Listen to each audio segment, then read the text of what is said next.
Hello အားလုံးပဲမင်္ဂလာပါခါနဲ့စီးနီလေးရဲ့နေထွေပဲတော့ပြောင်ကောင်းစိမ့်လေးရဲ့ပါရှင်သူကကြတော့ Ureas စပြက် brain တွေနဲ့ခတ်ထားပေးပါတယ်เนาะမတို့ဒါလေးတွေကတော့ပွဲလေထိုင်လေးတွေအတွက်ဆိုလို့ရှိရင်အရန်ကိုလာပါတယ်သူကကြတော့လေဒီလိုမျိုးအလဲထိုင်လေးမှာကြတော့ဒီဇိုင်းလေးထွင်ထားပြီးမှဘီလေးမှာနှစ်တန်းသွားလေးထည့်ထားပေးပါတယ်ရှင်အရန်လာတဲ့ဒီဇိုင်းလေးတွေပါเนาะမတို့ဒီမှာအောက်မှာဆိုလို့ရှိရင်လည်းဒီလိုမျိုးလေးတွေပါတယ်เนาะကနုတ်ပုံစံလေးတွေလုပ်ထားပေးပါတယ်ရှင်အရန်လာတဲ့ဒီဇိုင်းလေးတွေပါเนาะမတို့ရေပွဲလာဆိုလို့ရှိရင်ဒါလေးတွေကအရန်ကိုလှတယ်မတို့เนาะအရန်တင့်တယ်တဲ့ဒီဇိုင်းလေးတွေပါเนาะခါနဲ့လေးဆိုလို့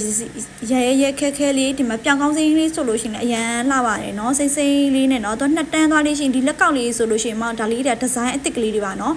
တဘာဝတွန်းတက်စစ်ကလေးတွေနဲ့ခလုတ်ပေးထားပါတယ်ရှင်เนาะဒါလေးရတယ်နှစ်မျိုးပဲရပါမယ်เนาะအရောင်လေးကတော့လောလောဆယ်တော့ညီမလေးစီမှာဒါလေးနှစ်ရောင်ပဲရှိပါမယ်ရှင်ဇီးနီလေးရဲ့